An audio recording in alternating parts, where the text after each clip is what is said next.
What's going on, everybody? Sean Ross here, and welcome back, guys, to the finale, the final live reaction that I will be doing to the manga for Tokyo Ghoul chapter 179, entitled The Mountain Goat's Song. I can honestly say that's not the title I would have expected for the final chapter of Tokyo Ghoul, but I can see the butterfly in the thumbnail, and I just still cannot believe that this is the final chapter of this story that we all been following for such a long time. I am eager to dive into this chapter and not eager at the same time, because if I don't read this chapter, technically for me, Tokyo Ghoul would not come to an end, and would only come to an end once I read this chapter. But I have to see how this comes to a conclusion. I have been so invested in the story with Kaneki, Toka, the ghouls, the CCG investigators.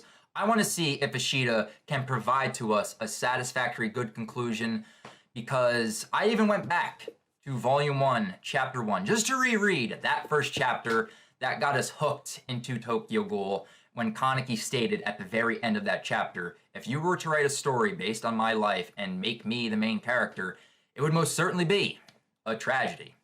Will that come to fruition with this chapter? Will we get a tragic ending or a happy, satisfying conclusion? Let's dive into it, guys. Chapter 179 of Tokyo Ghoul, entitled The Mountain Goat's Song, for you, Kaneki. All right, let's do this. 36 pages, too. We have 36 pages to go through, so let's just enjoy every last page until we cross the finish line. So I'm on the first page right here. We see the butterfly with the white background. Tokyo Ghoul, The Mountain Goat Song, 179. All right, one page down, 35 to go. Oh boy. Okay, so the butterfly is still flying. A little bit further off now, we see some construction on some buildings. Who is this right here? So we're starting off with Hide. We have Hide right here, and he's looking up at this skyscraper under construction. Since then, the city of Tokyo has changed. So did we get a time skip? Just with that right there, since then, the city of Tokyo has changed. Some time has passed. Obviously, they're starting to rebuild right now, so the apocalyptic event that was Dragon seemed to have passed. And I love the fact that Hide has a mask on with a smiley face, because he technically cannot smile anymore since his jaw and lips are now gone. He basically looks like Kaneki's mask, but that's cool that we're starting off with Hide. And so since then, the city of Tokyo has changed. Next page. All right. The fight with the CCG and Nimura Furuta ended with what had come to be known as the Dragon War. So it's already known in history as the Dragon War. The lone poisonous oviduct was destroyed, and further outbreaks of ROS were prevented. And Dragon is still there. There's still massive Kagane structures still around the city, so they're constructing around this stuff. I heard there was a wave of newborns in the 18th ward. I can't believe just one of them can produce so many.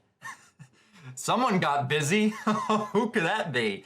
So they had a whole bunch of newborns arrive in the 18th ward, and they're saying, it was like, how could one person produce so many? One person just basically had a litter. I wonder who that was.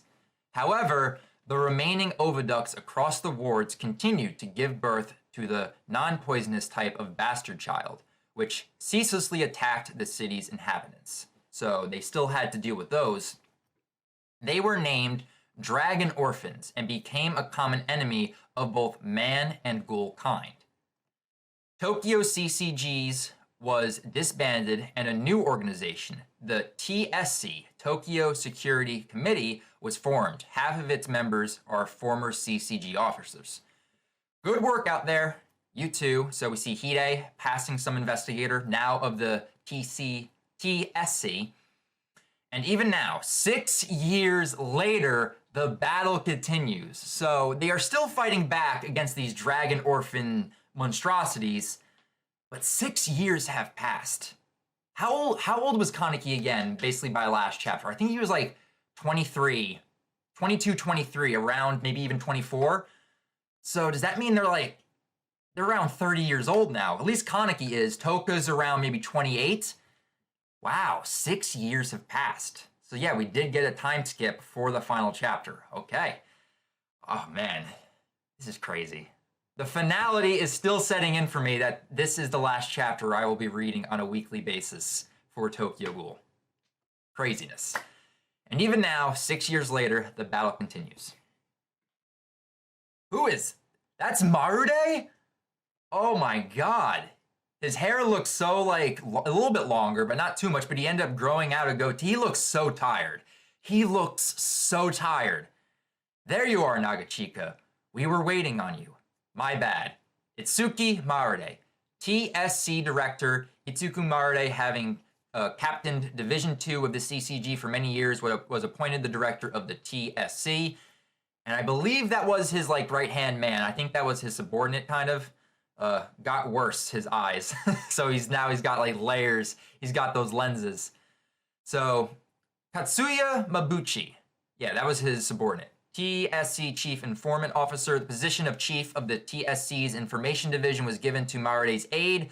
Mabuchi continued to dedicate his life to the safety of Tokyo even after Marude's retirement. So, Marude has already retired. Okay. Tsukiyama and Banjo. Look at, oh my god, Shu's hair. It's all, like, parted back and everything. He looks dapper. He does look dapper. And then, like, we have Banjo, who's kind of got, like, the slicked back look. Now then, let's begin our regular meeting. Shu Tsukiyama, United Front Representative. The ghouls working with the TSC formed a body known as the United Front. So GOAT has disbanded, I guess, and now the new organization called the United Front. Okay. Shu Tsukiyama, current head of the Tsukiyama family, took up the job of representing this organization. He had previously reformed the Tsukiyama group and used its resources to provide the TSC with equipment it needed in its activities. He also worked with his father, Mirumo, who is awesome, by the way. I loved his introduction into this series. Mirumo has been a beast. To invest his clan's wealth in the rebuilding of Tokyo. And then we also have Banjo, Katsuki Banjo, United Front Vice Representative. He continued to lead the 100-odd ghouls he always had, but alongside Tsukiyama, he became involved in the activities of the United Front. So he still leads his gas mask group, but he's also part of the United Front. Very cool. Now then, let's begin our regular meeting. First, an update on rebuilding efforts. And that's another thing, too, that we are seeing just with this page alone. The humans and the ghouls are starting to coexist, and that is great to have for the ending of this series. Okay, Ichimi siblings. They continue to support Banjo as they've always done. Additionally, Jiro from My Hero Academia, Jiro became Banjo's wife. Oh, very cool. Their ghoul-style wedding ceremony was organized by Shu Tsukiyama. Of course. You gotta have Shu plan your wedding. Look what he did with Kaneki and Toka in the underground. And now that they're no longer in hiding, and now that he has unlimited resources to work with, Shu would be amazing at planning a wedding. So that's cool to see. And just with the Ichimi siblings, very cool. The gas mask trio, that's just awesome. Okay. Nagachika, I'd like to leave the matter at the Northern Front to you. Yeah, I'll stop by soon and I'll let them know then. Oh yeah. Marude, did you get a chance to think over what we talked about the other day? Sheesh. Anything to say? Keep studying then. He looks so exhausted. I mean, 6 years have gone by and the years have not been kind, but he's retired now, so I guess that's okay. And then we have Matsuri coming up. Oh boy. He looks kind of tired too in a way. So Matsuri Suzuki. Under the CCG system, he was the successor to the bureau director and the sole surviving Washu. However, Matsuri renounced all these titles to work as a normal TSC employee, which makes why he now has Suzuki in his name now. He collected the history of the Washu clan and contributed it to the Dragon Orphan research effort. After separating from his wife, so he got divorced. He abandoned the Washu name, taking up Suzuki instead. The two of them have had no children, so the main line of Washu descendants came to an end. So he divorced her, but it doesn't say whether or not she died or lived on, so that's kind of just left ambiguous right there, but the Washu clan basically ends right here with Matsuri.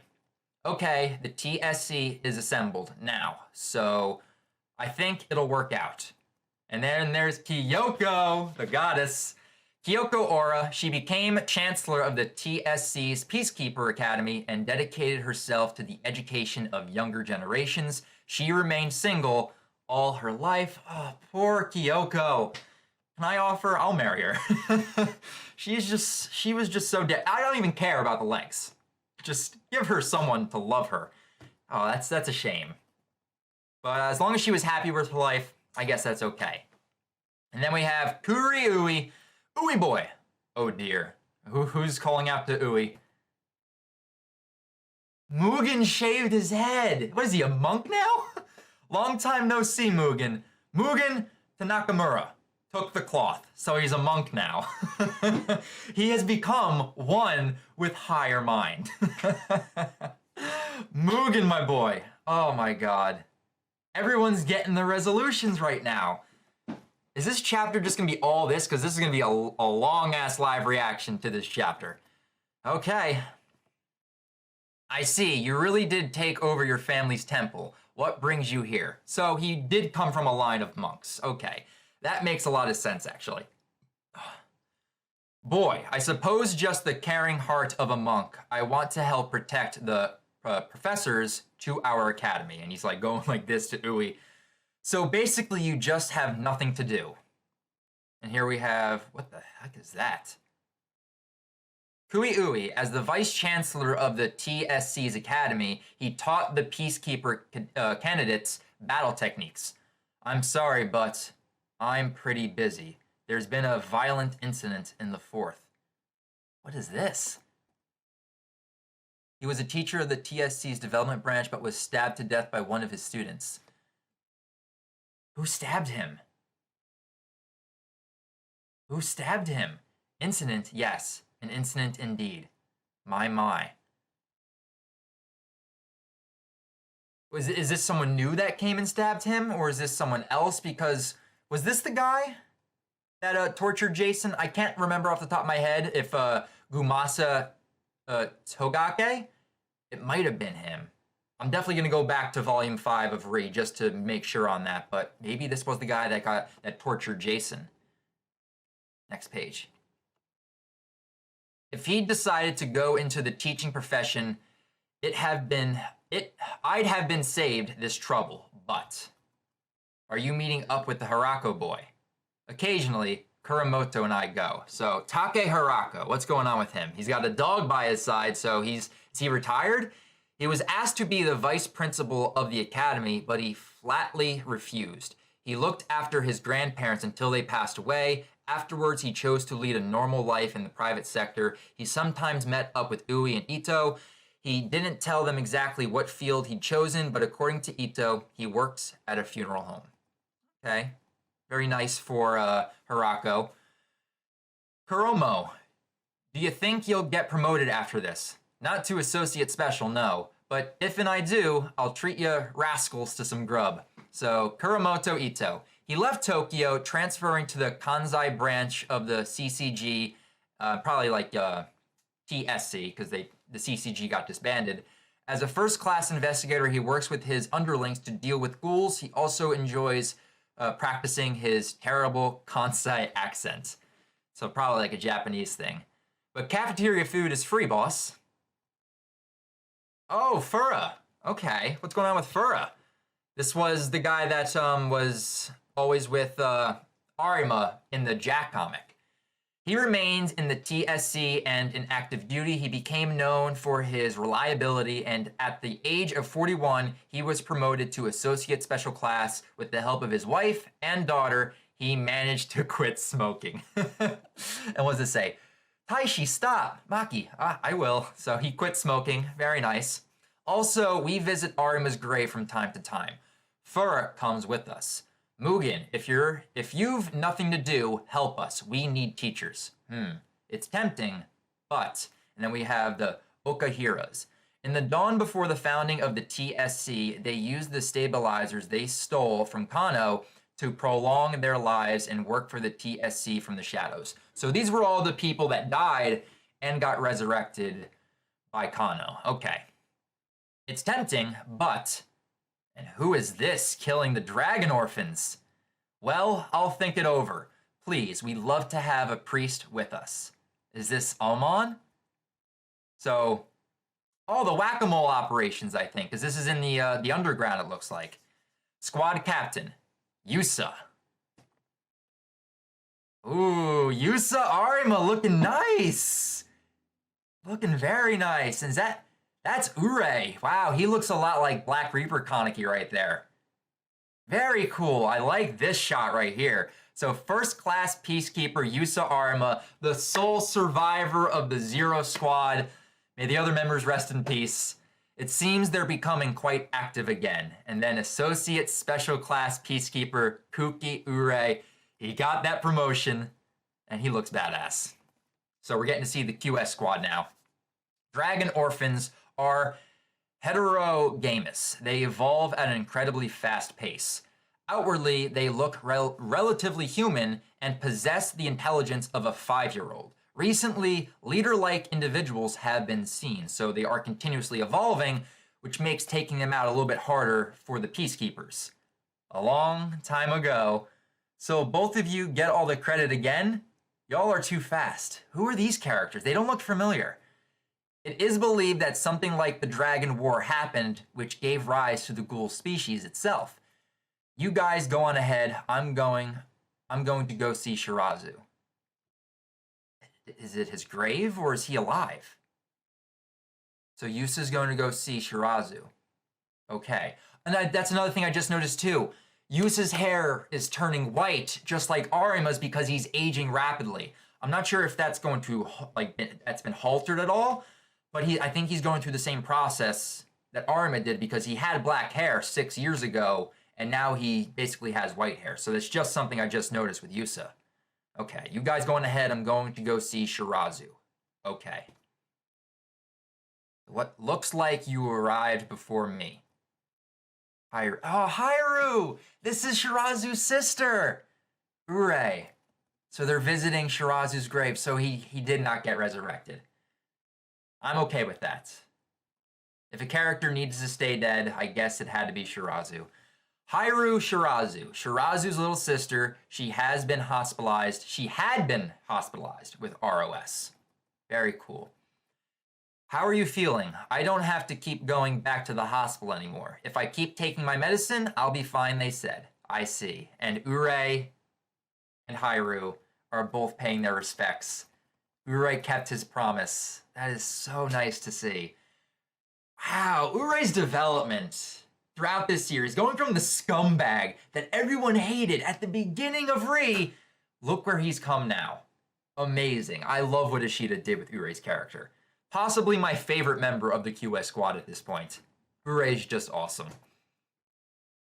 So Ginshi Shirazu, and there's his gravestone. Alongside his TSC duties, Urei searched every last nook and cranny of Ru Island where it was believed Shirazu's body had been carried. In the 3rd year of his investigation, remains bearing the scars of the Quinx operation were discovered. They were determined to be of Ginshi Shirazu. The remains were enshrined in the cemetery of the CCG heroes. At least they recovered his body. That's good. Okay. Want to come eat dinner at the chateau? Really? Yes, I want to go. So, rebirth operation.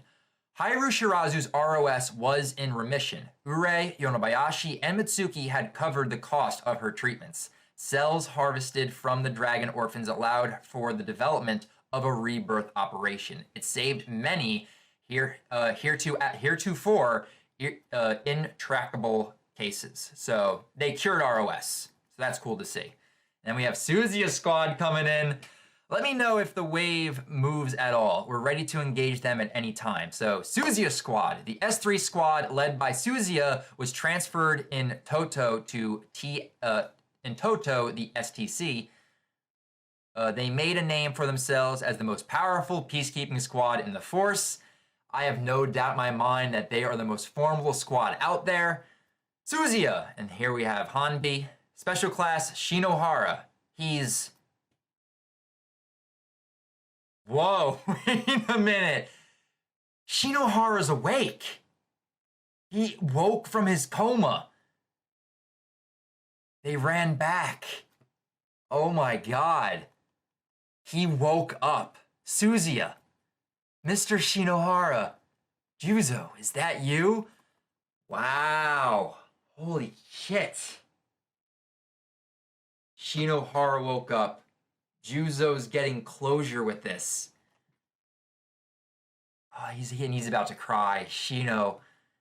Oh man, this double spray is awesome. And look at the hair on Shinohara. Damn. That's awesome. That's cool that we're getting closure between Shinohara and Juzo, but now they have to catch him up to speed because he's woken up to stuff with Dragon, Arima's dead. He's got to catch up on a lot of stuff right now.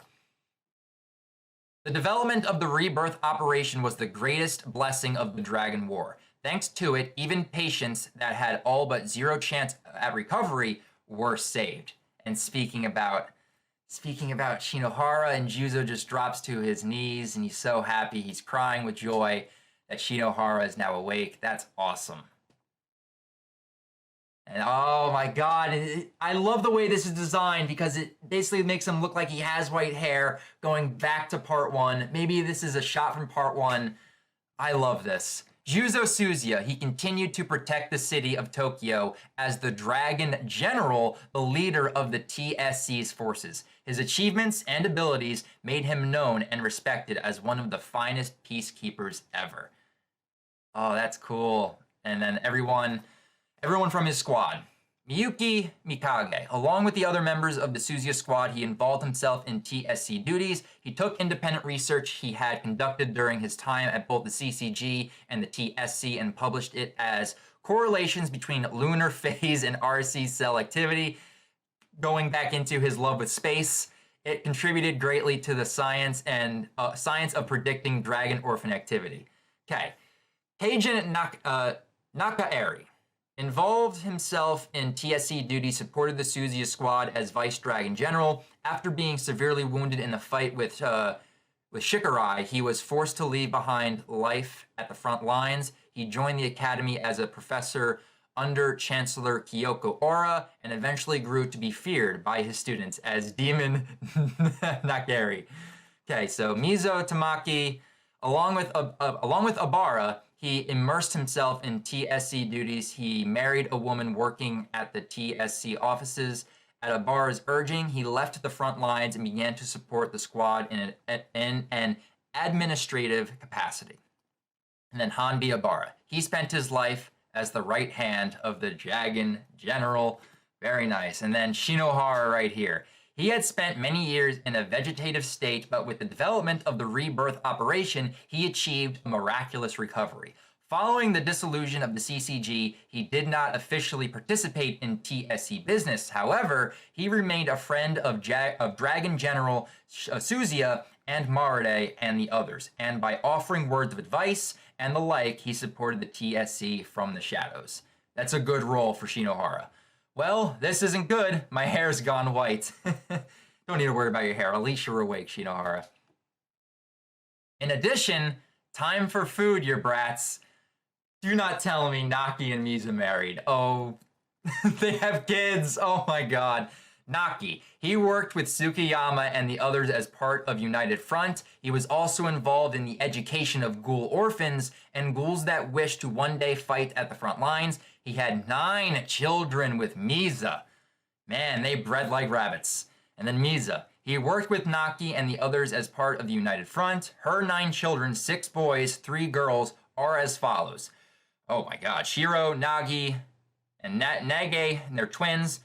Miri, Marin, Zei, Zonki, Yanagi, and Wari. And then we just have all the kids right there. But I find that rather interesting that Naki was in charge of education, so he obviously got smarter over this 6-year time skip. And do these kids not have eyes? The Nagi, are they named after Gagi and Gugi? Is that like the whole thing right there because they're masks or whatever? I mean, I also too like seeing his subordinates playing with the kids as well. Hoguro, he fell for a human girl he met in United Front at first sight, and the two were married in the ghoul style. They lived together in harmony. He remained loyal to Naki his whole life. And then Shosei. While watching Naki's kids, he continued working with Hoguro at United Front. He learned many things from humans and began to teach other ghouls. He remained loyal to Naki his whole life. Very cool. So we got the Naki and Misa family right now. Okay, the emergence of synthetic food slowly, gradually. So they created food for the ghouls. Synthetic food. At the laboratories of the TSC, a synthetic food consumable by ghouls was developed. Several years have passed since its initial experimental introduction. At first, it was called synthetic meat, but that name was abandoned for being too direct. So Dr. Chigyo, an increase in cooperators allowed him to expand the scale of his ghoul laboratory. Many researchers, not to mention the man himself, were elated by that growth. The news whetted their intellectual curiosity, and a new generation of ghoul researchers came into being. And then we have Nishiki and Kimi. Oh my god. Nishiki looks thinner in the face right there. And Kimi looks cool. This is disgusting. Tastes like horse shit, right? Bringing that back. Nishiki Nishio, he devotedly supported Kimi, who was thoroughly immersed in her research. He was not infrequently used. He was not infrequently used as experimental test subject. Kimi Nishio, she continued her ghoul research. One of her dreams was to encourage ghouls to eat human food by adjusting their palates. The other was to assume the Nishio name. So they did eventually get married. Very cool. That's after all our improvements, if you can believe it. We're getting a backstory on Madame A when she just left the auction raid arc suddenly during Re? Really, we're getting some backstory on her. Okay then. Madame A, she awakened to the world of farming and gained deep appreciation for the precociousness of food and life. She is pictured here with her pet cow, Subaru. Okay, that's cute. Began to make ghoul life more peaceful than ever. So the emergence of synthetic food slowly, gradually began to make ghoul life more peaceful than ever. Okay, then we have Chihori. Her photographs documenting the horrors in Tokyo were exhibited all over the world. After working for the TSC for several years, she returned to her life of photographing whatever catches her fancy. She remained friends with Shu Tsukiyama her whole life. Okay. What is this? Is this Shikurai? There were those ghouls that continued to rail against humankind. It's Shikurai. Oh my god. So when it was talking about one of Suzu's squads being injured by Shikurai, what had happened to him? Associate Special Class. It's Shikurai. Retreat. Retreat. Shikurai. Possessed of the unique ability to manifest new cognate from RC cells absorbed from the environment, the individual known as Shikurai absorbed cells from the dragon orphans and became a Kakaja. So he's just full-blown Kakaja all the time. Many civilians and TSC staffers lost their lives to him. In fact, due to the record number of casualties suffered in battle against him, he became the TSC's greatest ghoul enemy. That right there is very interesting, but it makes a lot of sense ever since he left after Roma was defeated. He basically absorbed the ROS toxins within the air, consumed all of the dragon orphans, and his new form now, he's just permanently a dragon cognate. And my god, that is a nightmare that you would see in your dreams. Like, that is nightmare fuel right there. All right. Okay, Sato and Kuro. Okay. All right, so what's going on with these guys? He vanished without a trace following the Dragon War. Eyewitness accounts of a half Kakaja hunting renegade ghouls began to come in shortly after. And then let's see, Little Bin right here. Yumitsu Tomei, she founded an organization dedicated to protecting lost ghouls and became its leader. It became a sanctuary for ghouls unable to acclimate themselves to human society. And then what's going on with Kuro? She traveled to Europe and began to fight back against ghouls that attacked humans. It is believed that she crossed over into the conflict regions of the Middle East, but soon after, her whereabouts became impossible to trace. Okay. And those that did not. What is this right here? I know that's going to be a Mon and Akira. What's going on here? Oh, it's Psycho. So Hirushira. I think she's talking about Hiru Shirazu there. Come eat, come. So now we're seeing the QS squad. These are new QS members, I believe. So a distant relative of the Washu through the Hiei branch line, her adoration for Xiao led her to join, her admiration, I guess, for Xiao led her to join the chateau. Her heritage affords her superb physical capabilities. Okay, so she's not a QS, but she's from the Sunlit Garden, it seems. And then we have Rusen Tatsumichi, a third-generation Quinx. This guy's a Quink member, okay. Because the Qs were quite effective against the Dragon Orphans, the research program continued. Put your backs into the cooking, kids. Yusa, you mean? Okay, I'll put my back into it. Well done, my Padawan. Nice Star Wars reference. Toma, could you go get some mirin? So Yusa Arima, as an employee of the TSC, he fights with a style reminiscent of Kishio Arima. There was talk of him taking up the Kishio name, but he refused. That makes sense too. Okay, so he's like the new Heise figure of the chateau. Xiao will be able to return to duty next month, I hear. Why is she out? Why is she out? Kuki Ure, Associate Special Class Peacekeeper at the TSC, the young captain in the Q squad. He is also involved in the education of future generations. Looks like we'll have more chefs around. The homely feelings of the chateau is coming back. See, I'm not sure why Xiao is gone. Was she pregnant? Did she marry someone? Is she about to have a kid? That's what I'm curious about. Psycho Yonebayashi, after being treated for her ROS, she remained in the TSC. Helping Ure with the education of the Qs, she became something of a mascot of the chateau. When her mother became bedridden with illness, she and her brother took care of her until she passed. Okay. Ah, Hoagie! Did you cut your hair? Is that Aura? Or maybe they're talking about Mitsuki, I don't know. Alongside Mitsuki, she worked at a royal branch office as a first-class investigator. She had many stellar subordinates. You should drop by more often too, Muchanko. Well, I got promoted. I'm a special class now. That's my Chenko, I guess. Special class.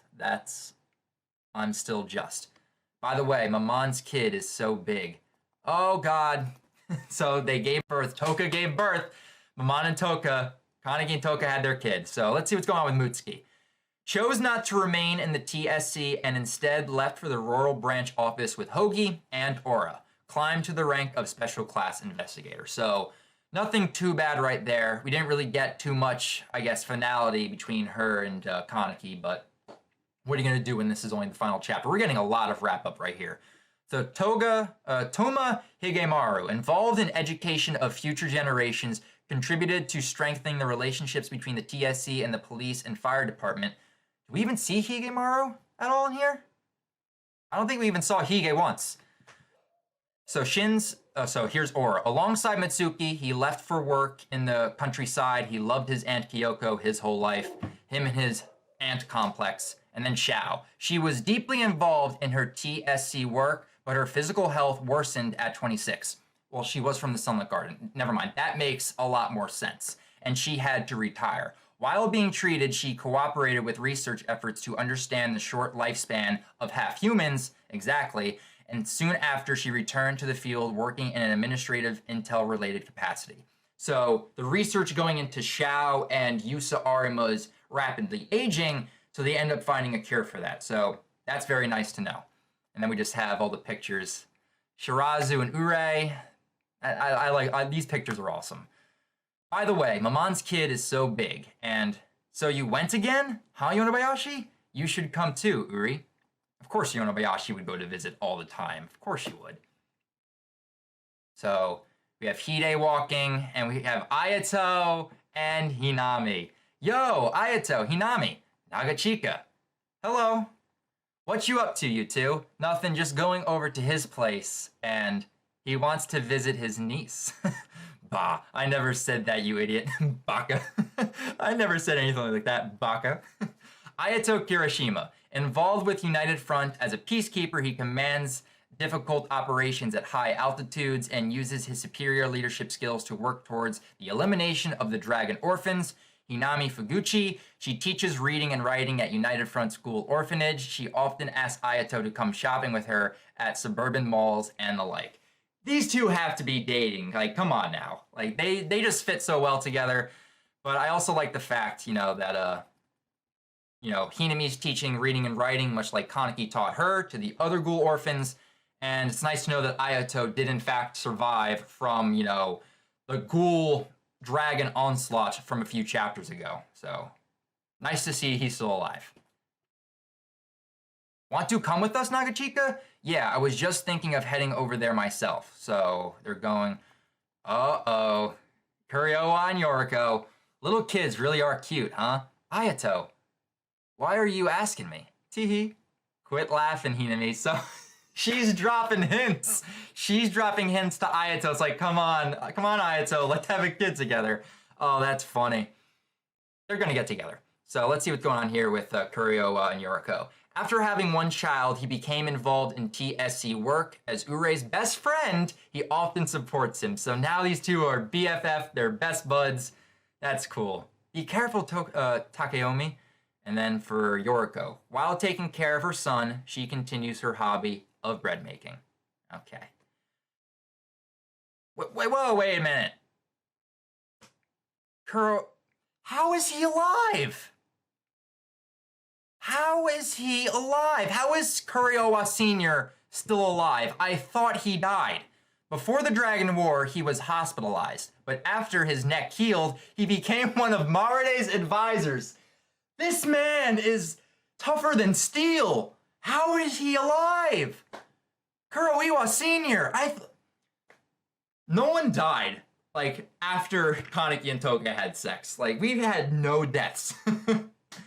I could have sworn he died. We had a send-off for him. We had a send-off for Naki's character. That's surprising to me. I honestly did not think that Kuriowa Sr. was still alive and kicking. That amazes me. But let's see what's going on with Masato.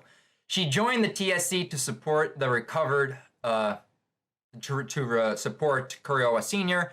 Gory's zeal and devotion made her very popular among male TSC staffers, and they constantly vie for her attention. She's even been proposed to several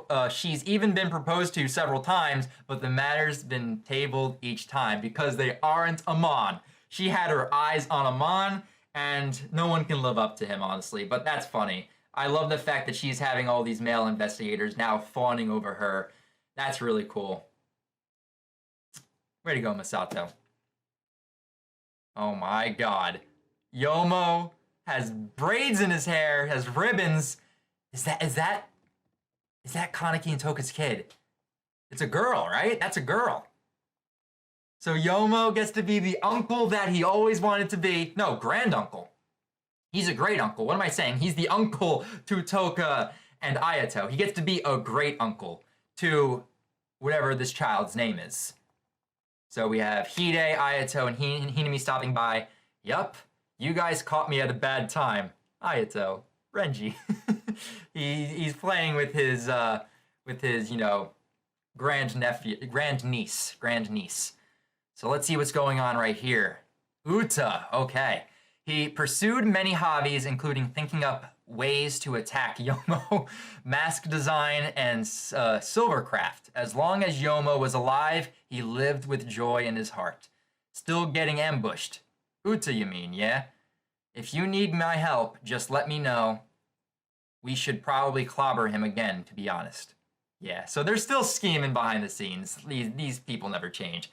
What's going on with Ituri? She watched all that Uta did at his side. She most likely never told him how she felt about him. We're learning about this now? That Ituri had a thing for Uta? Come on, Ishida. Oh, forbidden love. And then let's see what's going on with Nico. He continued his relationship with his relationship with Ituri and the others as their drinking buddy. Later in life, he left for the south in search of love, and most likely never found it. Okay, so that's the clowns right there. And then we're in a house. This has to be Toka. It is Toka, looking as beautiful as ever. Ah, Hide. Renji Yomo. In between dealing with the attacks of Utsa and the others, he'd make time to visit Toka and Ken's child. Toka looks gorgeous right there.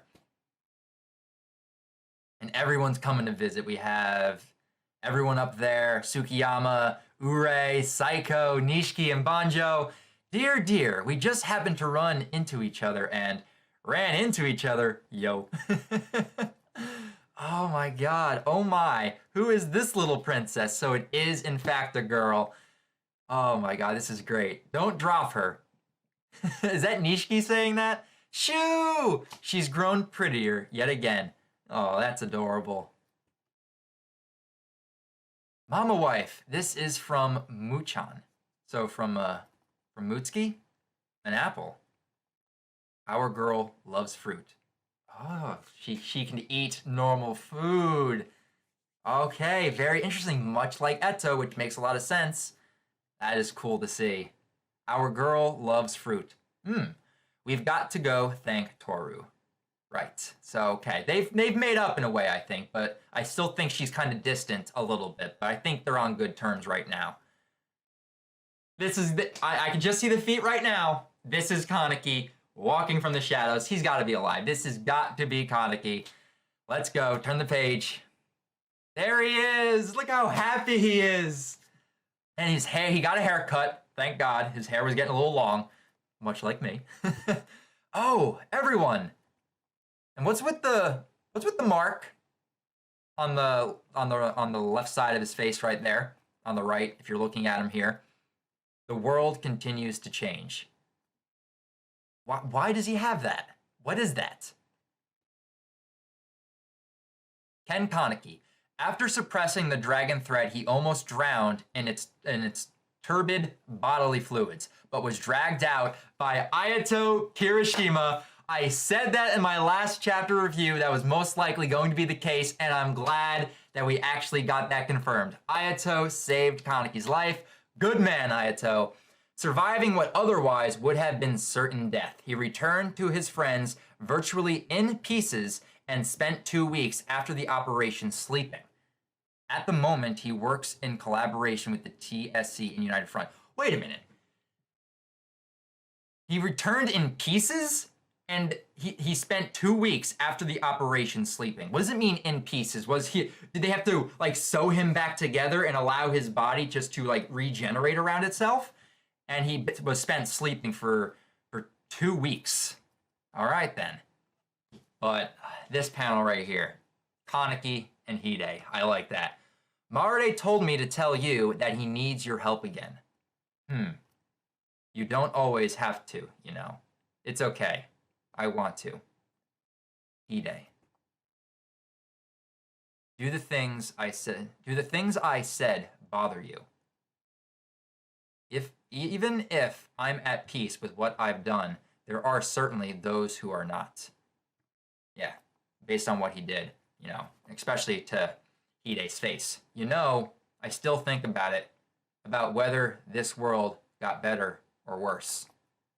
But you still hate being unable to do anything, right? The sassy remark going back, and he winks at him. Very cool, very cool. The two friends back together again. Sheesh, how many times are you going to say that? It's your catchphrase.